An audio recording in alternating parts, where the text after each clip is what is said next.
Hello, this is Michael Moss. Heather Cox Richardson is traveling today, and her travel arrangements did not allow her time to read today's letter, so I will be reading it in her place. March 27th, 2025. Today, Wired reported that it had found 4 more Venmo accounts associated with the Trump administration officials who participated in the now infamous Signal chat about a planned military attack on the Houthis in Yemen. A payment on one of them was identified only with an eggplant emoji, which is commonly used to suggest sexual activity.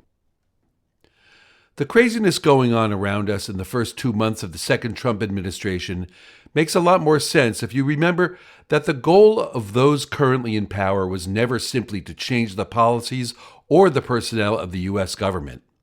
Their goal is to dismantle the central pillars of the United States of America: government, law, business, education, culture, and so on, because they believe the very shape of those institutions serves what they call the left. Their definition of the left includes all Americans, Republicans and independents as well as Democrats, who believe the government has a role to play in regulating business, providing a basic social safety net, promoting infrastructure, and protecting civil rights and those who support the institutional structures Americans have built since World War II. In place of those structures, today's MAGA leaders intend to create their own new institutions, shaped by their own people, whose ideological purity trumps their abilities. As Vice President J.D. Vance explained in a 2021 interview, he and his ilk believe that American conservatives have lost every major powerful institution in the country, except for maybe churches and religious institutions, which of course are weaker now than they've ever been. We've lost big business. We've lost finance. We've lost the culture. We've lost the academy. And if we're going to actually really affect real change in the country, it will require us completely replacing the existing ruling class with another ruling class. I don't think there's sort of a compromise that we're going to come to with the people who currently actually control the country. Unless we overthrow them in some way, we're going to keep losing. We really need to be really ruthless when it comes to the exercise of power, he said. This plan is central to Project 2025. The plan President Donald Trump insisted before the election he knew nothing about, but which, now that he's in office, has provided the blueprint for a large majority of the administration's actions. Project 2025 author Russell Vought, who is now Trump's director of the Office of Management and Budget, called for a conservative president to use the vast powers of the executive branch aggressively, to send power away from Washington and back to America's families, faith communities, local governments, and states.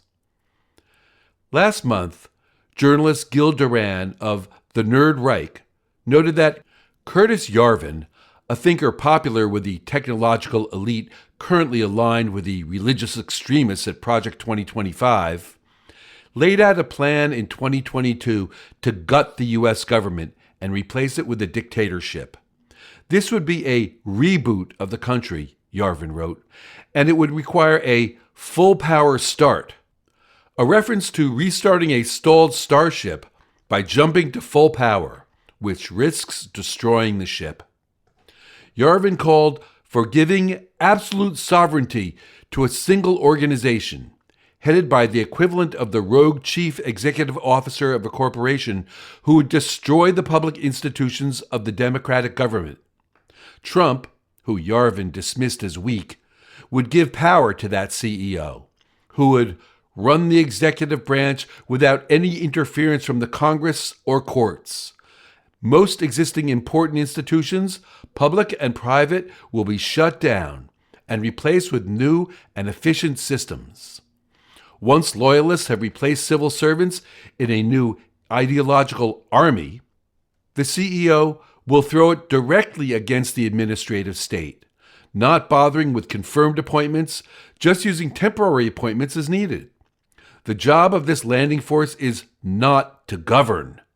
The new regime must take over the country and perform the real functions of the old, and ideally perform them much better. It must seize all points of power without respect for paper protections. Earlier this month, Yarvin cheered on the idea of hacking existing infrastructure to operate in an unusual way that its designers, its previous operators, or both did not expect, and complimented DOGE for the way it has hacked into existing bureaucracies. The key performance indicator of DOGE, he wrote, is its ability to take power from the libs, then keep it. Far from saving money for the United States, as Jacob Bogage at the Washington Post reported on March 22nd, billionaire Elon Musk's Department of Government Efficiency has cost the government $500 billion, 10% of what the Internal Revenue Service took in last year. Bogage reports that the administration has demolished the IRS, firing nearly 20,000 employees, especially in the divisions that focus on enforcement, and dropping investigations of corporations and the richest taxpayers. Officials project that these changes will result in more tax evasion, and they are expecting a sharp drop in tax revenue this spring.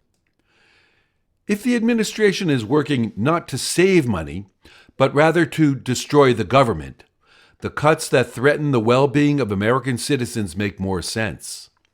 Today, Emily Davies and Jeff Stein of the Washington Post reported that Trump officials are looking for cuts of between 8% and 50% of the employees in federal agencies.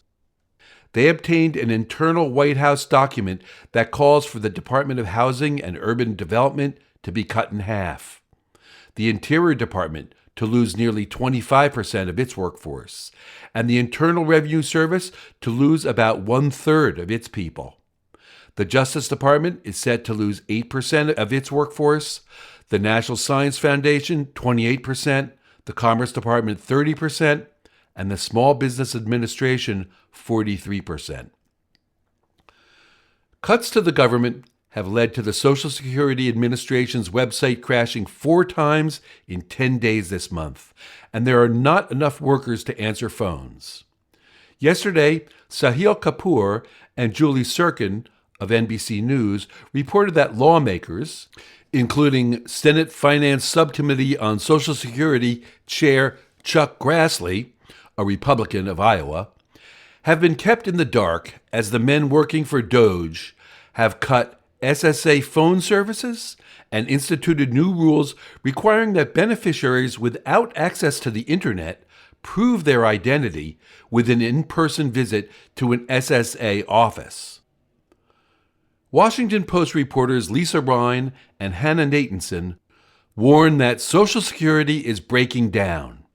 Senator Angus King, an independent of Maine, told them, "What is going on is the destruction of the agency from the inside out, and it's accelerating.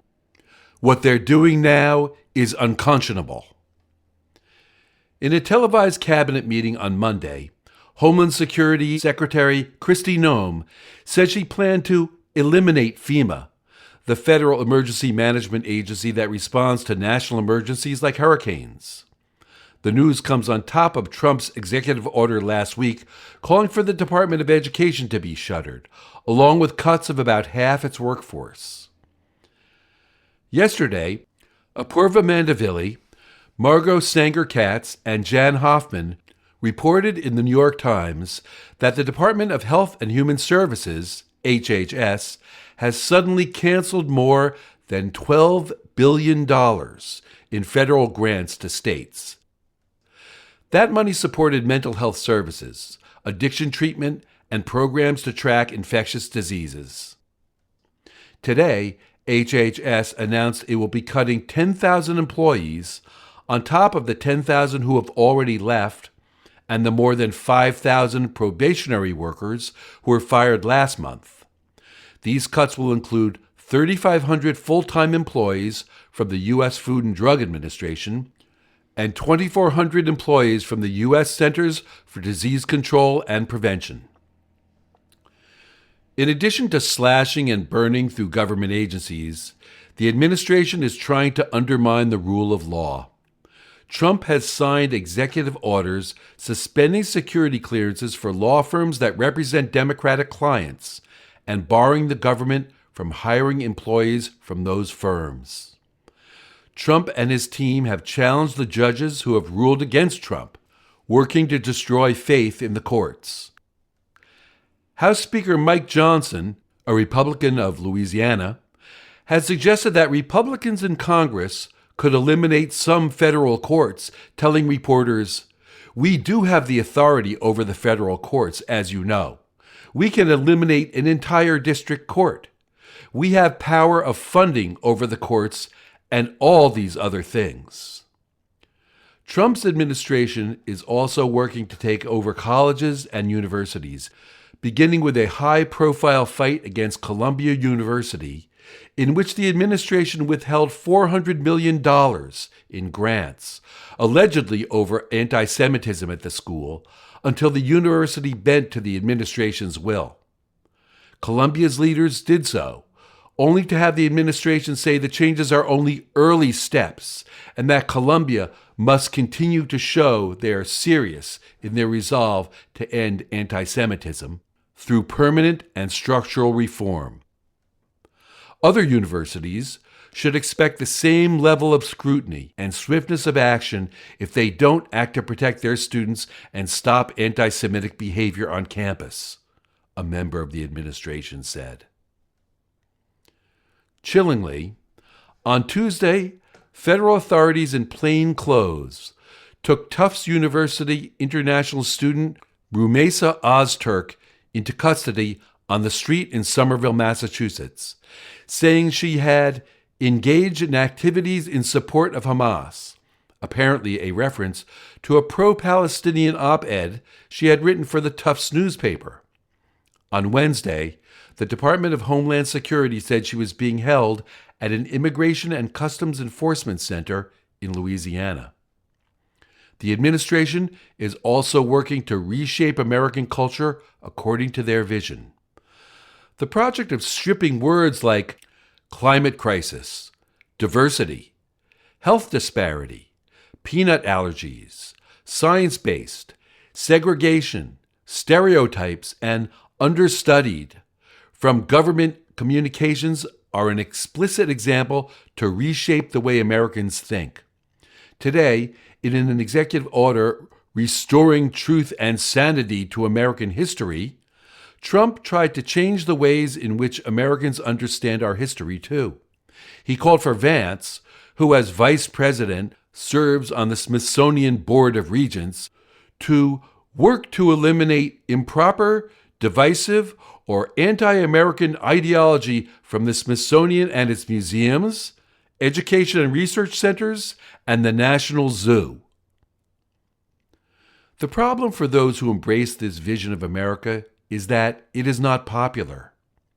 Before the election, only 4% of voters liked Project 2025, and it has not gained in popularity as the dramatic cuts to the government have hurt farmers by killing grain purchases for foreign aid, cut funding for cancer research, and thrown people out of work.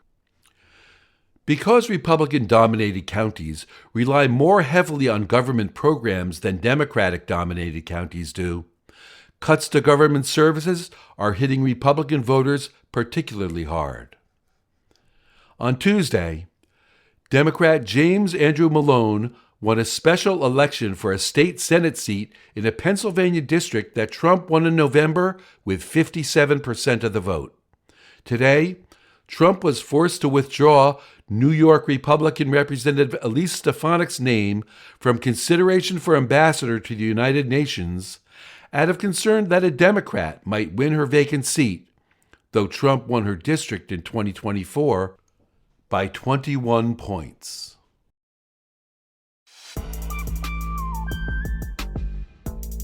Letters from an American was written by Heather Cox Richardson. It was produced at Soundscape Productions, Dedham, Massachusetts. Recorded with music composed by Michael Moss.